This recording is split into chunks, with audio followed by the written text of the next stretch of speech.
Ada yang rumahnya kecil, tapi hatinya lapang. Ada yang hartanya melimpah, tapi malamnya penuh gelisah. Simak video ini, karena 5 ciri rezeki yang menjaga kamu bukan selalu tentang apa yang kamu punya, tapi apa yang tidak kamu kehilangan.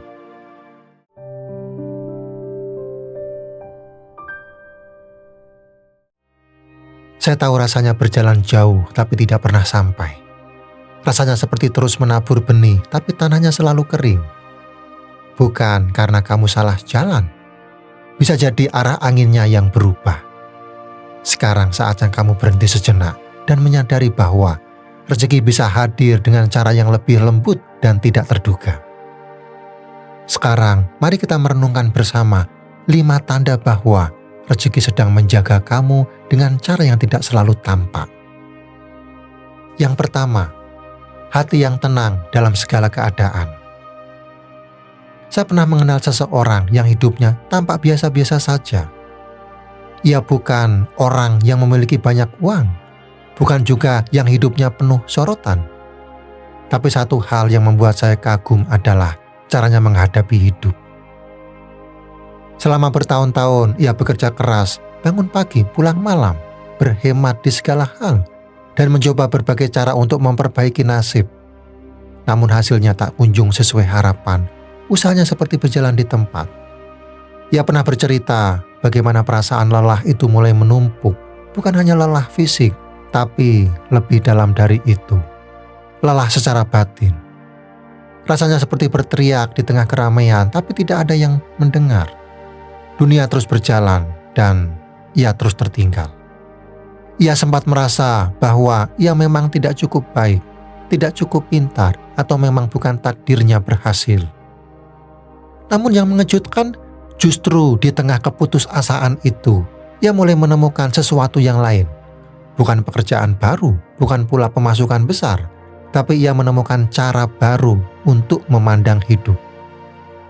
Ia belajar berdamai dengan dirinya sendiri. Ia mulai mencatat hal-hal kecil yang patut disyukuri setiap malam. Ia menyadari bahwa rezeki yang ia cari-cari itu sebagian sebenarnya sudah lama ia miliki. Sebuah hati yang tetap tenang walau gelombang datang silih berganti.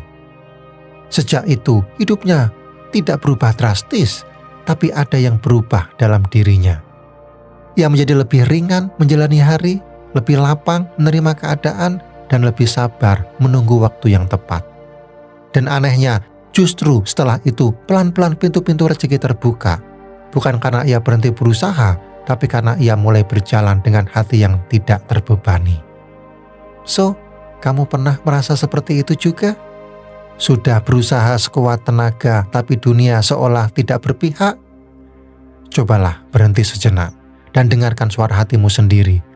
Bisa jadi kamu bukan butuh arah baru, tapi cara pandang yang baru.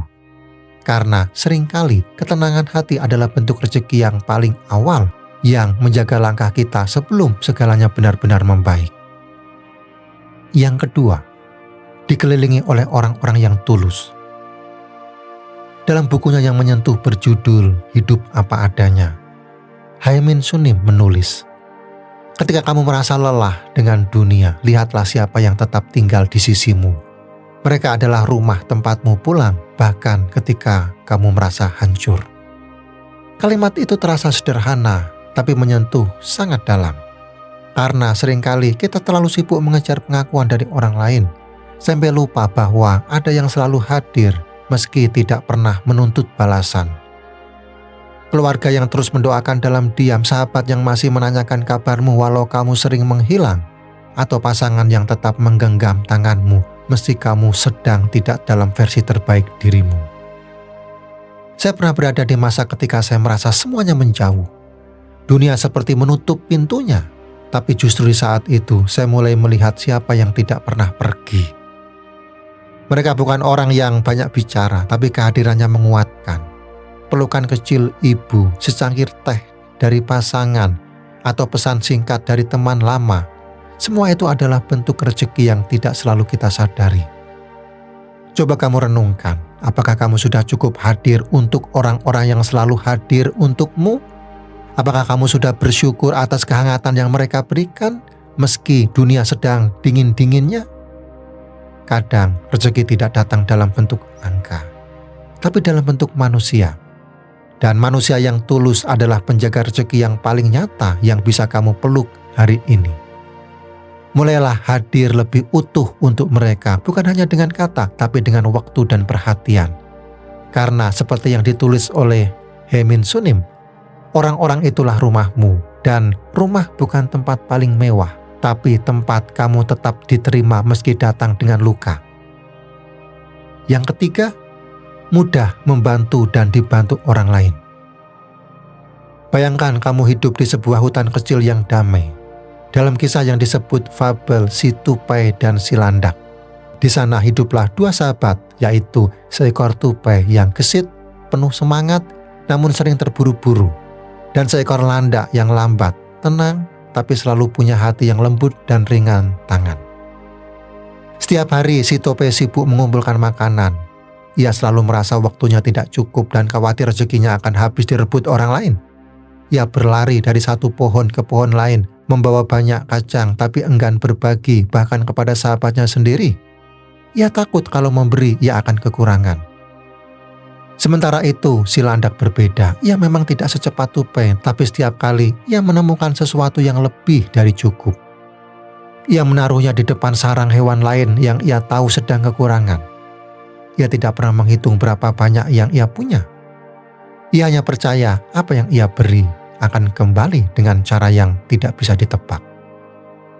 Lalu datanglah musim kering, makanan sulit dicari, udara menjadi panas, dan hutan mulai sepi.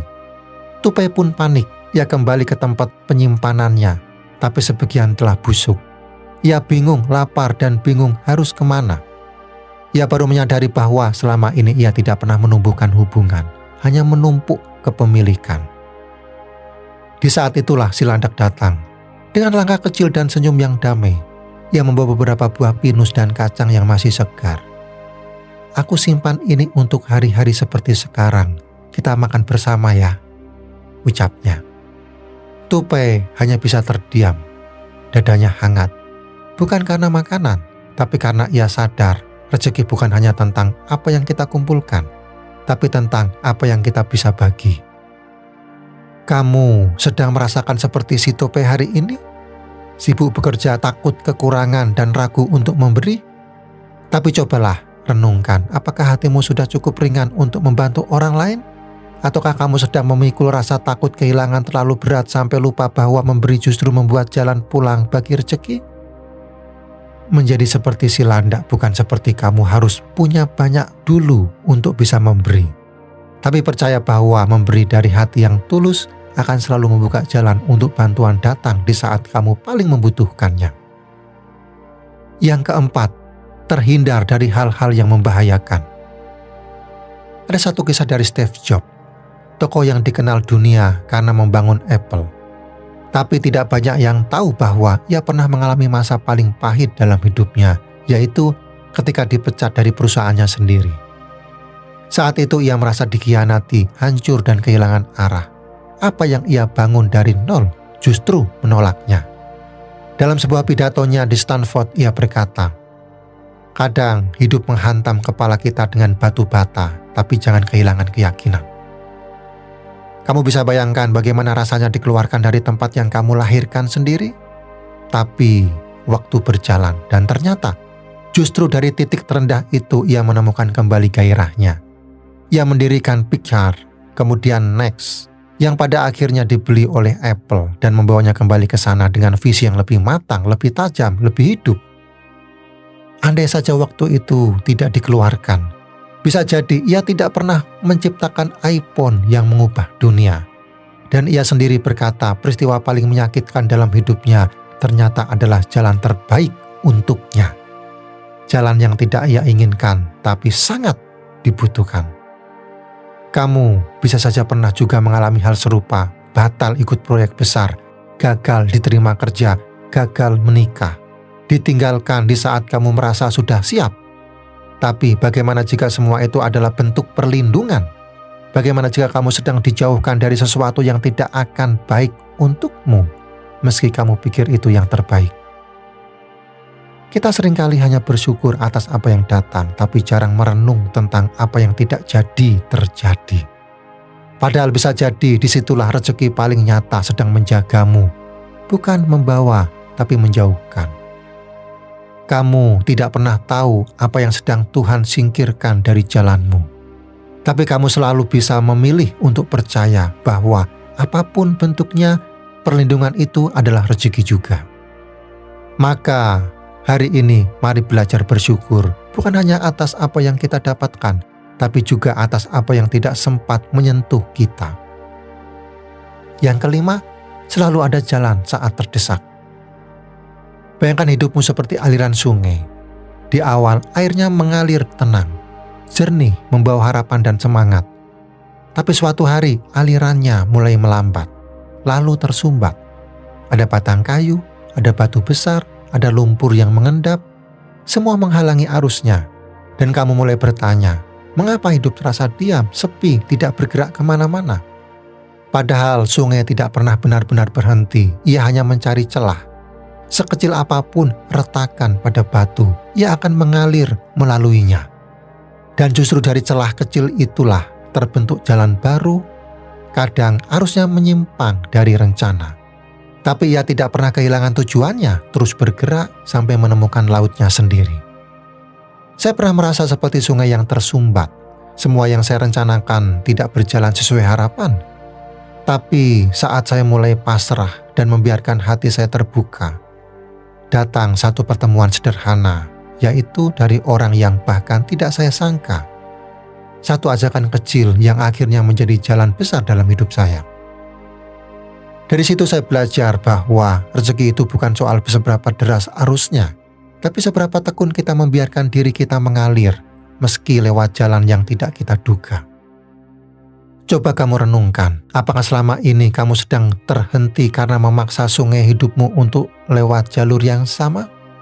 Bisa jadi ini saatnya kamu mencari celah baru, tidak perlu besar, cukup setitik harapan. Karena dari celah kecil itu, bisa tumbuh aliran yang membawa kamu kembali bergerak. Rezeki itu tahu kemana harus mengalir. Bahkan ketika kamu merasa buntu, ia tetap mencari jalannya menuju kamu. Tugas kamu hanya satu, yaitu tetap membuka hati dan percaya bahwa sungai hidup belum selesai. Sekarang, coba kamu renungkan sejenak. Hidupmu belum seperti yang kamu impikan? Tapi bukankah kamu masih bisa makan hari ini? Masih ada atap di atas kepala, masih ada seorang yang peduli walau hanya satu. Kita seringkali lupa bahwa rezeki bukan soal angka. Rezeki adalah tubuh yang masih bisa bergerak, hati yang masih bisa merasa, dan langkah yang masih bisa kamu pilih ulang. Kadang rezeki datang bukan sebagai penambahan, tapi sebagai perlindungan. Rumi pernah berkata, apa yang kamu cari sedang mencarimu. Bisa saja selama ini kamu sibuk mengejar apa yang terlihat besar, sampai lupa bersyukur pada yang diam-diam menjaga. Pertanyaannya sekarang adalah, apakah kamu masih terus merasa kurang, atau mulai sadar bahwa sebenarnya kamu sudah sangat dijaga? So, rezeki yang paling indah adalah ketika kita bisa menjadi jalan kebaikan bagi orang lain. Jika kamu merasa video ini bermanfaat, bantu bagikan, klik like, tinggalkan komentar, dan subscribe untuk menemani langkah kamu mencari makna hidup yang lebih dalam.